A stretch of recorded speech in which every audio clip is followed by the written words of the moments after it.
Welcome back to another episode of Holy Banter. This is Christina Steele. And I'm Andrea Simpson. Today, we are here with the fabulous Kristi Powers, who is actually my boss. And the amazing director of youth ministry here at St. Alphonsus. She really does it all. And mom of 3, wife. What don't you do? I've never finished a knitting project, so I don't knit. Or listen to the podcast. Well, absolutely not. She's also the director chef at the parish. Right. Oh, Buys food to feed 150 teens every week. that is true. I mean, it's nothing interesting, but mostly kid junk food. You know what? But we can... I wouldn't do it, though. Yeah. Maybe. You have a unique upbringing in that you were raised Catholic, right? Yep. But super Catholic. I was a cradle Catholic, like at First Communion, all of that in the regular order. But our whole family got deeper into the faith when I was about 9. Our whole family had conversion all at once when we found our parish home. So that was a really unique experience to have as a whole family going deeper into the faith at the same time. And this was in Oklahoma. So is Yeah. Oklahoma very Catholic? Oklahoma is not very Catholic, less than 5% Catholic as a state. It's considered mission territory. So Wow. when we did our mission pilgrimage out there last year and a few years ago as well, we are technically going into mission territory because it's not Catholic. Have a lot of Protestant denominations, but also a lot of Native American tradition. So it's very interesting. It sounds like it was hard to find that Catholic home parish. It was a little bit of a challenge. It wasn't until we were personally invited to this parish and experienced a pastor who was on fire for the faith, remembered our names the second time we walked in the door. Is that when your dad discerned to be a deacon? Yes, we all dove into the faith at that point with a great pastor who shepherded, especially the men of our parish, into taking the faith deeper, taking that leadership father role in their homes and in the parish to build it up. It was a smaller parish. I'm not sure how many families, but definitely less than a quarter of the size of our parish, if not smaller.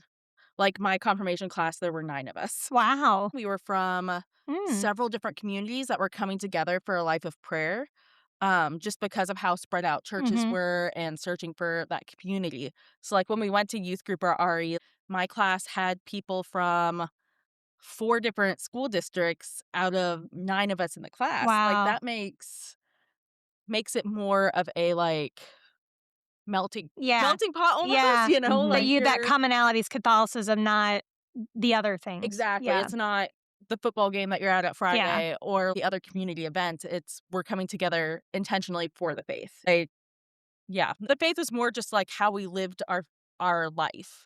Yeah. It wasn't sitting down and memorizing a million things. I mean, there were elements of that, especially in elementary school, memorizing your prayers, the 10 Commandments, all those great things. But in the context of growing in the faith, it was more the way we lived and how we approached things. So like when we had a soccer tournament over Easter weekend. Oh, wow. Like my parents being like, no, you're not going to a soccer game on Good Friday. That's not happening. And you can go on Holy Thursday, but you have to leave at this time so you can make it to Mass on time. Making those choices that I didn't always like. Yeah. Not going to lie. But that priority and putting those in order, it was just more of a way of life. Yeah, Instead of a total lifestyle. Yeah. So you went to Ave Maria and studied theology. Yep. So when did your faith become your own and something you were passionate about that inspired you to do that? Sure. So that came when I was a preteen in middle school-ish. I took a deeper interest in Our Lady of Guadalupe. Originally just because I thought it was a beautiful image. We had a beautiful dedicated space to it in our church, and I found it fascinating before I even knew anything about it. Like I just knew the basic Juan Diego story. Mary appeared on the tilma. But the pastor, we were talking one day and he gave me a book from his private collection that's actually from Guadalupe when he visited.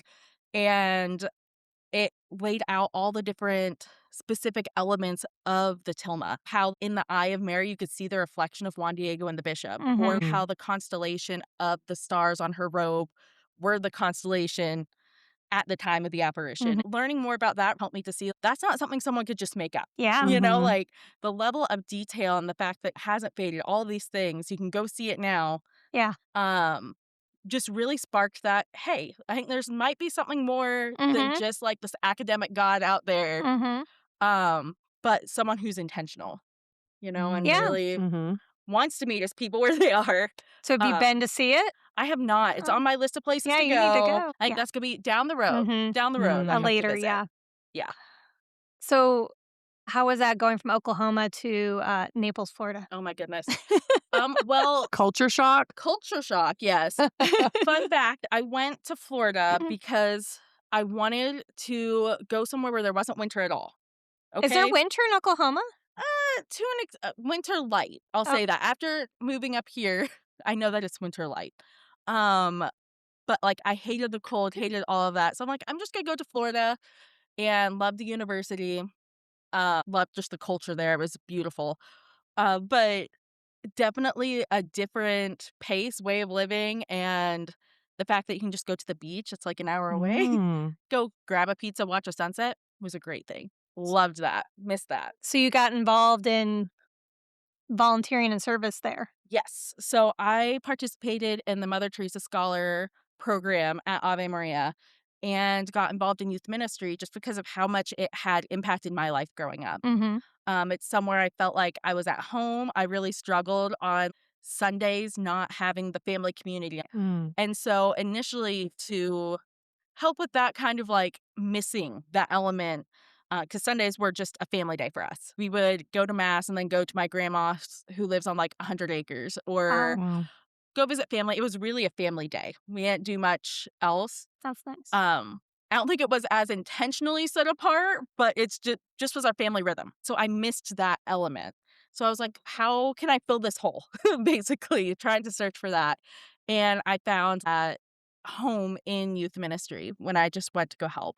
So started with just middle school, and then I helped with high school. And then they asked me to take on the programs, which was crazy. While you were in school? While I was in school, yeah. So you've been crazy since then? Yes, I've been crazy since then. My We're so sorry. nature started in 2016, but it just felt like home. Probably wouldn't recommend that in the future. I think having a strong partnership with the university would be a great idea. Yeah. Handing a 20-year-old a youth program and saying, have fun, not a great plan. Yeah. Okay? But we did it, and I think lots of growth happened. I bet. On all sides of the situation. And it was a unique experience. From there, I moved up here after graduation to Indiana. You skipped over how you met your husband. Oh, yeah. I met my husband doing ministry. Okay, so he was involved as well. He was. So one of his friends, we had like a beginning of the year meeting. I was like, hey, yeah, guys, we need more strong men in the faith to join us because we had like a beginning of the year meeting. We had like 10 of us girls, 2 guys. We need to balance this out. We need more strong men in the faith to join us. So one of his friends is like, okay, I'm going to convince him. He's going to be great. And it's fascinating because he jumped right in, was awesome. He helped with all sorts of retreats and stuff at his parish, which was Our Lady of Mount Carmel. And we got to know each other, and I actually had to leave for a couple weeks because my grandfather had passed away. And we knew it was coming, but like it was still hard. And so my mom called and said, hey, it's time for you. You need to come home if you're going to be a part and see him before he passes. So like I had to set everything up real quick and give different jobs to different people. Again, we're all college students, so there's no real adults in the situation. That's unbelievable. But were there binders? I feel like for you there would be a binder. For sure. That's okay. Okay. This is a preview of future Kristi. It was. Like, I'm you sure guys it was. know how I roll. Like, yes. Everything was organized. And so I put one girl in charge of middle school and one girl in charge of high school because we just did them back to back on Sunday nights. How many kids were enrolled in it? Middle school and high school, around 100. Wow. Okay. So you went from 9 to 100. Yes. So it was a much bigger program. I came back and she's like, you and Tony work really well together. You just balance each other out perfectly. And fast forward, she actually ended up being the maid of honor at our wedding. Oh, So it that's nice. was really neat we grew through ministry and like working together. Mm-hmm. I might have mildly tested him before we dated. Like we put together IKEA furniture together before we even started dating, before he even knew I was interested. He passed, yes. What was the test to see if you could put it together or if you could get along putting it together? Both. We kind of both, yeah. Like working I together. don't know if my husband would pass that. Well, I put together all this stuff in my house. Because you don't let him? Well, no, because I think I read the instructions. that is where we differ, except I don't read the instructions. Oh. And then he's like, well, no wonder it didn't work. Okay. But he's that's why you're about perfect it, together. But you write the instructions. I'm great at writing in the instructions. binder. I just don't like reading them. So he reads them and then you guys do it together. That's funny. Like we came home from our wedding and we put together a whole apartment full of IKEA furniture. So it's a good thing, we had practice before. That's really funny.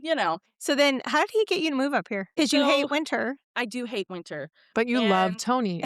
I know. But I love him more than I hate winter. So I moved here. We wanted to move back here because he's one of 6. He has 5 younger sisters. And when we moved back, his younger sisters were just starting middle school. Okay. Wow. So we wanted to be able to be a part of their lives and part of their family while they were still younger. Because he hadn't had the chance to have the relationship with them really because he was at school. And before that, he was a grumpy teenage boy. Yeah, he wasn't into it. That's really thoughtful. Do that. The other reason why was because of how strong the Catholic community is up here. And we wanted that. We knew we wanted that for our family. And so both of those things together kind of made it an easy decision, even though I hate winter. I learned that there's a difference between boots you wear when you're cold and boots you wear in the snow. I had to learn everything, guys. I had to learn how to rake leaves. I had to learn how to shovel things. And now you make me do it. I do. On Saturday. On service Saturdays, we are in this together. So, oh my gosh. So growing up, what age were you when your dad decided to become a deacon? He started formation when I was in 7th grade. Did that ever have you thinking, should I join the religious life with him doing that? Oh, yeah. We'd have great conversations about that. And it definitely was one of those things where it opened the door to that discernment. But what opened the door more was actually this sister. And she was, or is, I don't know where she is now, but she's a missionary of charity, like Mother Teresa's sisters. And she came to my home parish, which is St. Therese, and I remember we were talking and watering plants around the church. Couldn't tell you what season it was, like none of that. I can just remember like we had this conversation. She's like, okay, I want you to pray for my vocation and I will pray for your vocation. And that really like, I don't know, it sticks with me even now, like that short little exchange. Nothing huge. No like, well, you need to come visit. You need to come do. No, just I'll pray for your vocation. Please pray for my vocation. And just having that experience. Like, why? I don't know. I think it was just made me think more about like what is a vocation and why do I need to be praying for your vocation when you're already a nun, right? Like, but I think she was seeking like just prayers to be strong and like her promises, but also just getting to interact with a sister, especially in Oklahoma. You don't get to do that. You don't get to experience the sisters as often. Definitely like looked into missionaries of charity. Mother Teresa's my confirmation saint, so loved her. Looked into the Carmelites because of Therese of Lisieux. Knew that life was not for me. I can do a lot of things, but God's not calling me to be quiet and prayerful before the Eucharist for hours and hours and hours and hours a day. Yes to go to adoration. Not saying you got out of that. But our vocations are things that we're called to, that God created us for. And as you're discerning, it's easier to see, okay, is this something that brings me joy, peace, connection with God? And if the answer is no, that's probably not where you're supposed to be. So yeah, discerned several, not too seriously, but looked into several different orders, but ultimately knew that wasn't the right path.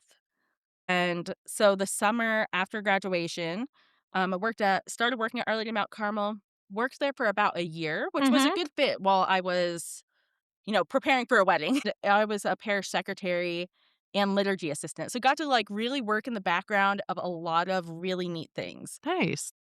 So got to learn a lot more about how liturgies flow, how do you plan those types of things. I was involved in youth ministry. I helped with like environment stuff growing up, but like the ins and outs of the liturgies, not as much, right? So Yeah. being able to put some of the things I learned in college into motion was great. But then also it was a blessing later on when I came into this position and knew how a bigger parish office operated. Mm-hmm. And being a secretary, like you kind of touch all sorts of different areas of the office. You can't not. You Mhm. never know who's on the other side of that phone call.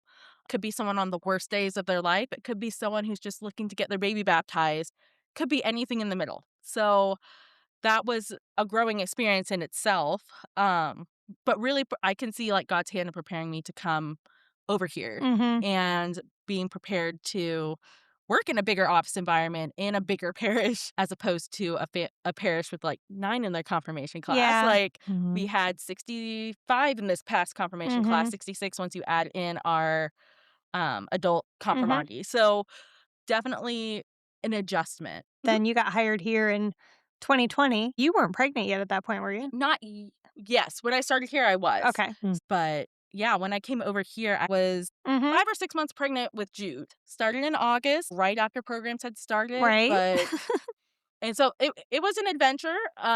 Went to labor at NCYC. Went into labor at NCYC. Wait a minute, back up.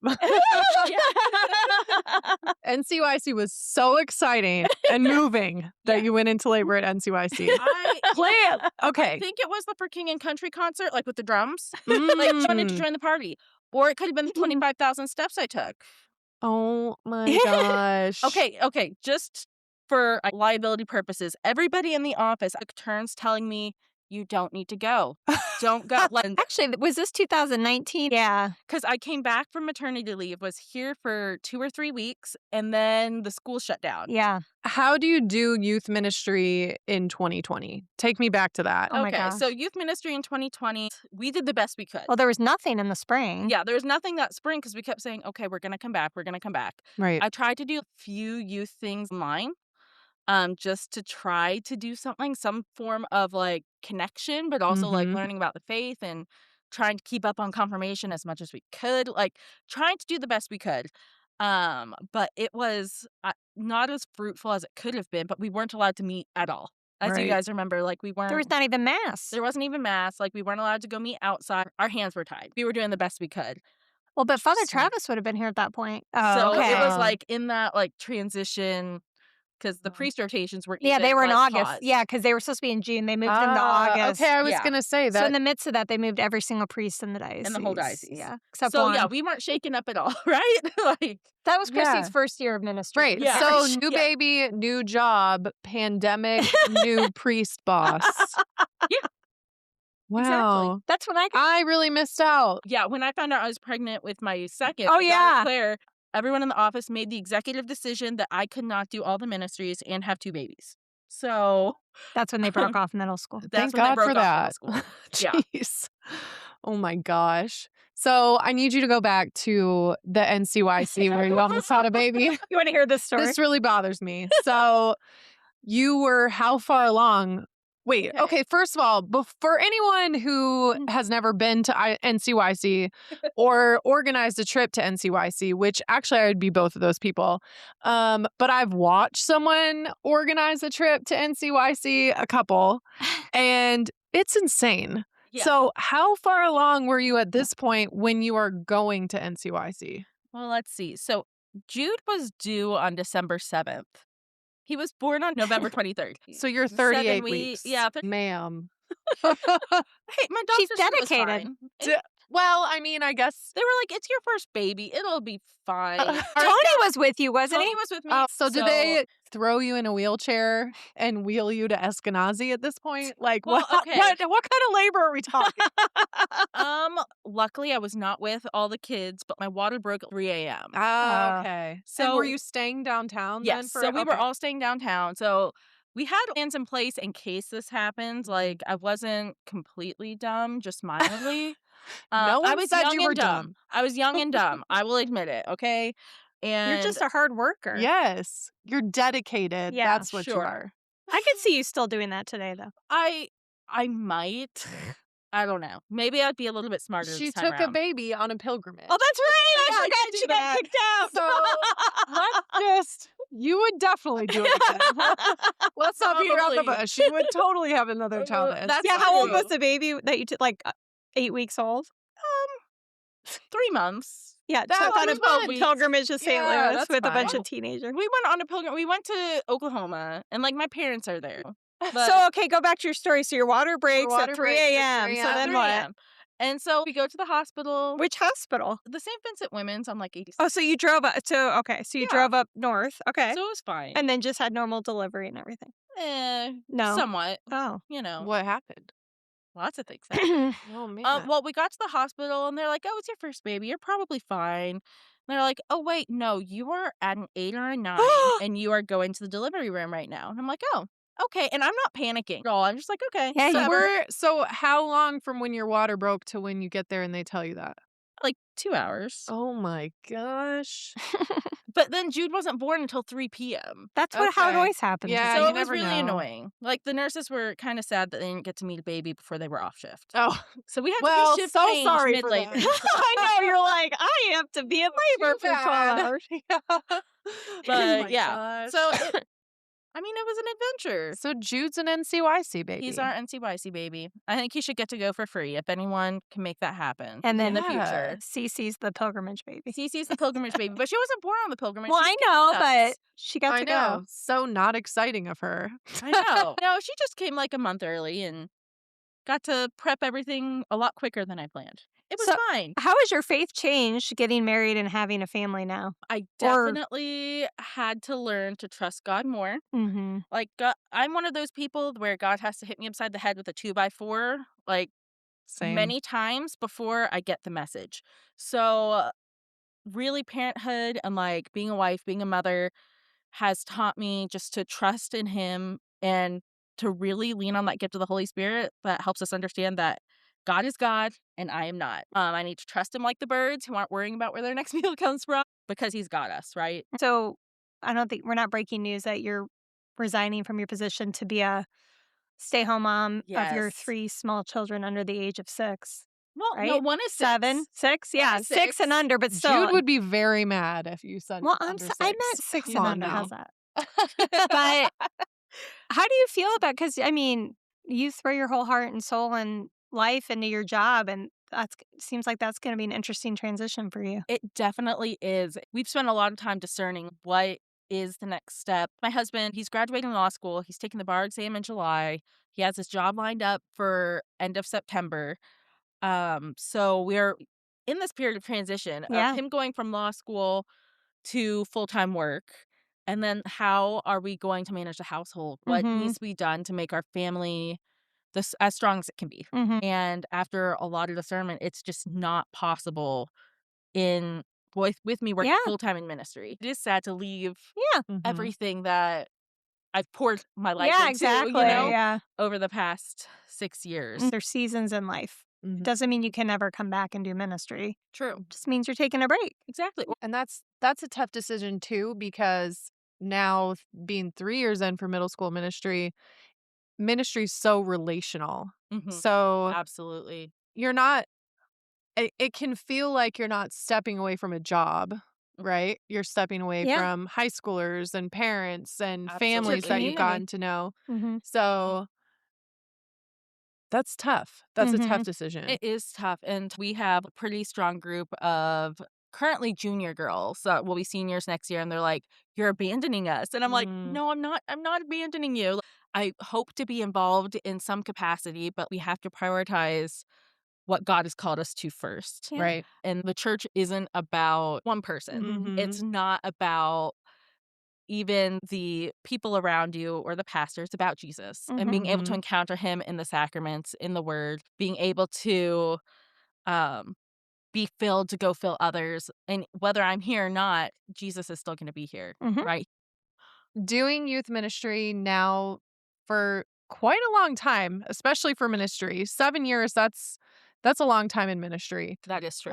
It's like 7 dog years or something. And I That's think how you count the years. I think the burnout rate's like 2 to 3 years 2 to 3 typically. years typically for those who work in ministry. Right. Yeah. What would you say to someone who is discerning whether or not ministry is for them? The first thing would be to remember that God equips the called, doesn't necessarily call the equipped. No matter what, if God's calling you to something, He's going to carry you through it. If you are discerning and trying to figure it out, definitely take it to prayer. Ask Him for a sign, whether that's like the peace in your heart or clear, like this is checking all the boxes on my list and like everything's falling into place. A lot of times those are signs from God that this might be where you're called to be. Mhm. But trusting in Him, starting your day off in prayer, and trusting the ministry that you're entrusted with back to Him. And remembering that your goal is to point people towards Jesus. Your goal is to have ministries that function whether you're there or not. Mhm. And I've had a lot of practice with that through maternity leaves. So your dad's a deacon, but Yep. he's works with an exorcist? He did for a while, yes. How did that work? So, when you become a deacon, you are... Well, you take vows of obedience to the bishop. Usually we see deacons assigned to parishes. Some deacons are assigned to other ministries, which I didn't know until my dad was ordained. Do you think he would have done it had he known he was going to have to be an exorcist? Well, okay, it's the only assignment that the bishop actually asks both the deacon and his spouse Oh. if they're open to it before it's assigned. Oh, okay. So it wasn't something that like they had to make the decision overnight. Like when you become a deacon, there are mental health assessments and all these things too, even outside of like this specific ministry, like the Sure. exorcism ministry. So I remember like he had meetings with the exorcist, with the bishop, with everybody to learn about it, to see what it's about, what he would be doing. My mom got to do very similar things. They were interviewed separate too, so like could make sure they're both on the same page, and that no one's being like tricked into anything. But yeah, so when he was ordained, which was in 2014, same year I graduated high school, so that was a big year. He had a lot going on. He was assigned both to a parish and to the deliverance ministry. And so from there, like he has been involved with like exorcist conferences and like helping plan and put those on. He's gotten to work with Father Carlos Martins, who does the Exorcist Files podcast. He's done a lot of really incredible things with that. And his latest venture is being trained to authenticate relics. And Oh. actually, like, be one of the people who authenticates them and, like, does a seal on the back and the paperwork and, like, all that stuff. So Wow. it's very fascinating, like, the different things that have stemmed from this ministry that he was assigned to. So he does he actually participate in the exorcisms? He does, but as a deacon, like, you're not an exorcist. Right. So an exorcist has to be a priest. So has he actually been at an exorcism? Oh, absolutely. Oh, yeah. All the Gosh. like for a while he was like assisting like with the diocese at around once a week, every other week in different sessions, whether those were interviews or like actual acts of exorcism. He was very involved. So with was that. he like totally freaked out or? No. See, and that's why he got picked because I would be Exactly. freaking out. Exactly. I was like, listened to one. She told me about the Exorcist Files. Have Oh, you man. listened to it? No, I haven't. So I I listened. would I not listened to be- the I could first not one. listen to that. Well, I listened to the first one, and I was like, I couldn't sleep for weeks. So Oh gosh. it is. Yeah, it's really freaky. Yeah. Okay, I What's don't our tagline? Lighthearted conversation. Yeah, I think That's about my straying speed. a little bit from the lighthearted conversation, but all right, if you're listening to the Exorcist File podcast, I personally don't like the dramatized like thing. Well, because they kind of do like the reenactment, like Oh, audio. So yeah. it's like her voice, So it's an auto drama. Yes, it's really freaky. And so like it's freaky, but No. then they like explain the priest comes on. the and priest he's comes like, on and actually explains like the theological things, and like those are great, but I'm still just not a fan of like, the dramatized. Well, Like it's You interesting. prefer your demons to be real. I and just in your want face. demons to be like just laid out, like tell But the story, but no. like It's interesting because when Father Vince came here, who used to be the exorcist at Archindi, two things he said that was interesting to me is one, he doesn't like how that stuff's glorified and then people are curious. And the second thing he said is that was our most highly attended parish mission night was when he spoke. Yeah. Mhm. And he said, everyone comes out for evil. They do. Isn't that Interesting. sad? Well, that's a hard pass for me. So, No, but I mean, for his out. talk, we had So Andrea's 500 on the people. straight and narrow over Yeah. here. Now, was I there for his talk? Yes, I was. But I mean, but that's just, it's kind of remarkable that, Yeah. I mean, I know it's because It's people are true. curious, but Yeah. at the same time, it's a little sad. Well, and I feel like in the church, a lot of times it's more of a taboo topic. We don't talk about exorcisms and the reality of evil, Yeah. and the forces at work and the spiritual warfare. Like, we don't talk about You know, that. I talk about it a lot more since I learned about it when I was doing that spiritual direction program. And I have a book called Temptation and Ooh. Discernment, which I gave a copy to you, but I'm going to teach about it. It was CIA this weekend, but it talks about temptation in prayer and temptation in ministry. And it's really good. And so it's funny because during Lent, which is the most intense preparation for OCIA, I see so much spiritual warfare. Like, Oh, man, people yeah. like their lives are blowing up, or they hear voices tell them they're not worthy, or yeah. sin, like, you're a sinner. Like, they literally are getting under attack, especially the unbaptized. It's more for them than even the candidates. And so we were at the retreat, which was right at the beginning of Lent. I was hearing this from sponsors that this was going on. And I basically was like, look, spiritual warfare is real. You know, this is what Absolutely. you're going to hear. This is what it's going to feel like. Like, don't be, I said, the best thing you can do is tell someone and not feel like bad about it. Yeah. But it's the first time that that's really been a part of my vocabulary, because it is, again, something you is. feel like people think you're weird because you're talking about it, but it is real, and you need to, like, absolutely. if you make it normal and it's not something, you didn't do anything wrong, it's just Yep. what happens, then it makes people less scared of it and realize, okay, I can overcome this. Yeah, it's something, even being in ministry for so long, if we have a big ministry weekend that's covering topics that, like, the teens need to hear, or, like, it's going to be a bigger event or a big night, like, I definitely feel it. Yeah. And just being able to block it out, being like, no, Satan, not today. Like, Jesus is my savior, and he's got me. Yeah. No matter how hard that is, like, being able to do that is definitely key in those moments. But if you're not told that that's a moment that you are facing, you don't know, it's not your own internal dialogue. Exactly. Like, that can be really hard. Yeah, that's exactly right. And one of my favorite nights that we've had with youth ministry has been when Deacon Dad comes. Oh yeah, Deacon Dad. And he brings all Is he gonna keep doing that with him? I think we could convince him to still do that. So he brings what, like 20 or 30 relics? It's a lot of relics. So every other year he brings a ton of relics. For high school, we would switch between focusing on All Souls Day and, like, how we have the teaching of purgatory and, the last things, and All Saints Day talking about the glory of the saints. So trying to keep that around the All Saints, All Souls Day. At first I was like, hey, Dad, can you bring a couple of relics and just talk about the relics, the history, like how it works? He's like, oh, sure. And then he shows up with a suitcase full of relics. I'm like, oh, okay. So we just rolled with it. And it has been just such a huge blessing to our ministry, and seeing teens get interested in saints they had never heard of. Yeah. Is fascinating. And seeing them even pop up, like, as their confirmation saints a year or two later, and it's like, oh, you were paying attention. That's awesome. And how does one test a relic? Oh, sometimes they test them, like, in exorcisms, actually. Demons have an aversion to the holy, right? So the saint who lived their life completely for Christ were holy as much as humanly possible, but also on the back of every relic. So you have a little reliquary, little circle that looks almost like a charm bracelet charm. If you open it, on the back of each of the little pillow things, there should be an actual seal. Oh. And there's only so many seals. And so they can verify the seal to the document and see that, yes, these are legit. Well, my wedding ring and my glasses are third-class relics now, thanks to Deacon Dad. Oh, nice. Deacon Dad and Walker. Yeah, Deacon Dad and Walker. Yeah. If you touch your items to the relic, they become third-class relics. Even if it's through the glass? Even if it's through the glass, they say. So, okay. Yeah. That's very cool. So watch out, demons. Oh, man, these are topics I could talk about, like, all day. Yeah, because you've said that you felt like your house was always haunted growing up. Oh, man. Yeah, there were corners of our house that were always haunted. My parents' closet was completely haunted. Okay, that explain was this to me. Your dad becomes a deacon. He does exorcisms, but you live in a house that's haunted. Are they gone now?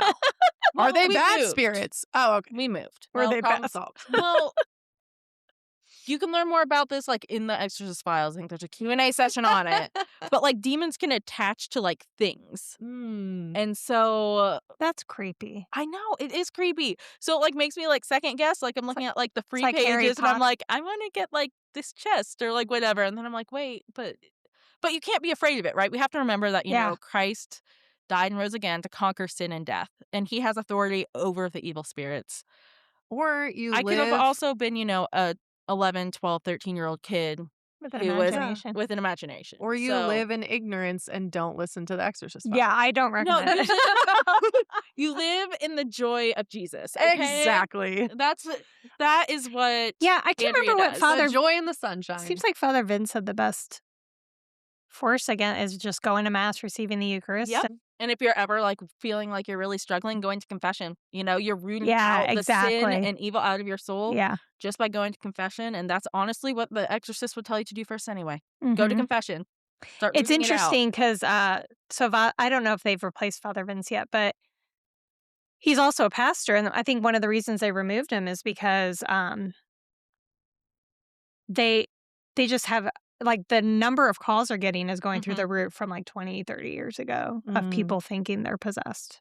So it's just... it can be... because they don't know. They have to test, is it mental health? Is it this or that? But oh, yeah, they don't go straight to like exorcism. They really want to help heal the whole person, body, mind, spirit, trying to make sure that they are as whole as possible. How, as a youth minister, have you poured into yourself and your faith when on Sundays, sometimes Saturdays, sometimes Wednesdays, you are pouring into the faith of others?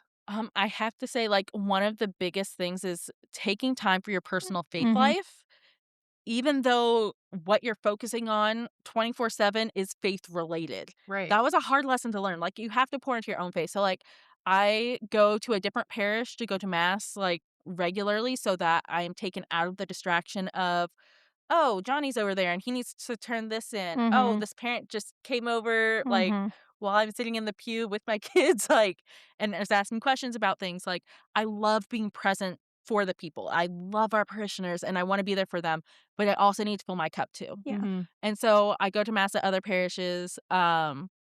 I attend a women's Bible study at another parish. Again, so I can just be me and not youth minister. Right. It's true. I don't have to know all the answers. So I think the biggest thing is like taking that time for your personal prayer life, whatever that may be, taking time for personal adoration, time for your own scriptural reading without looking for tidbits that would be good later on. Yeah. If it happens organically, that's great, but we can know and then go back to your own personal prayer life. Right. And that's like so hard to do because you're immersed in it. Like, and that's one of the... in that 24/7. temptation of ministry or discernment, that's one of the things in there is that the devil likes to do is try to get you to focus on your ministry work and not your own prayer life. Exactly. And like pretending that... not pretending, but substituting your work for your prayer life. Exactly. Which is not the same. The example I use with the teens, like with the difference between learning about God and having a relationship with God is I can know so much about Taylor Swift. I know her cat's names. I know her birthday. I know far too much information, but I do not know her. That's a great right? example. Like if I walked up to her tomorrow, she would have no earthly idea who I am. And I'm just this creeper stalker that knows all these things. With Jesus, we can fall into that same temptation. Like I can read all of the books. I could read Thomas Aquinas and never have that relationship with him. And we can't fall into that temptation, whether or not like we are in ministry or not. Yeah. Like we can learn a lot about him and not know him. Yeah, that's true. Right? Is there a God moment in your life that you refer back to, maybe when you're having a tough time or struggling with your faith? I think there are so many God moments, but I think like the phrase that comes back was just Jesus meets you where you are, but he doesn't leave you there. He's going to pull you out of that mud. Like he wants to help you on your journey.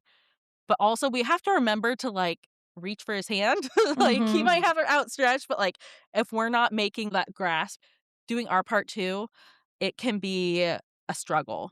But yeah, when things are just hard, like in any job or any ministry, like things get hard. So in those moments when it gets hard, just leaning into prayer, leaning into his promise that, he has conquered this moment. He has conquered sin and death. He has conquered this hard. And sometimes we're going to face it, but he's overcome it. So I think that has been like a key in persevering in those moments. Oh. So other than hanging out with me, Well, yeah. what are you going to miss most about ministry? Oh, man. I think our parish and our families, like you guys mentioned before, it's relational. Mhm. Like, it's not just you go in, you plug in some numbers and you walk out. Like, it's a big part of ministry is building those relationships and journeying with people. And I think that's going to be something that I will miss when I make this transition. But just because I'm not Mhm. director anymore, that doesn't mean I'm not going to be involved in ministry. Yeah, you're still a I have disciple. exactly. Like, I have no doubt that I will still be involved in ministry in some ways. It might look different, but you can't have your walk as a Christian and not be an active disciple. But one of the cool projects that you've done, I mean, you've done a lot of cool things really in the ministry here at St. Alphonsus. So we are grateful for that. But one of the cool things that we've gotten to do together is Teen Week. Yes. So I Oh my wanted to gosh. talk to you a little bit about Teen Week. We've got that coming up end of May, beginning of June. Mhm. And this will be our 3rd year doing it. So where did Teen Week come from? Oh my gosh. So Andrea must have thought I was absolutely crazy. I was like, okay, so we met for coffee. I'm like, I have this idea. But it stemmed, and that idea was Teen Week. And I was like, all right, I want to do a week of evening retreats. Is kind of what I'm gonna call it. Put on 100% by the high schoolers for the middle schoolers.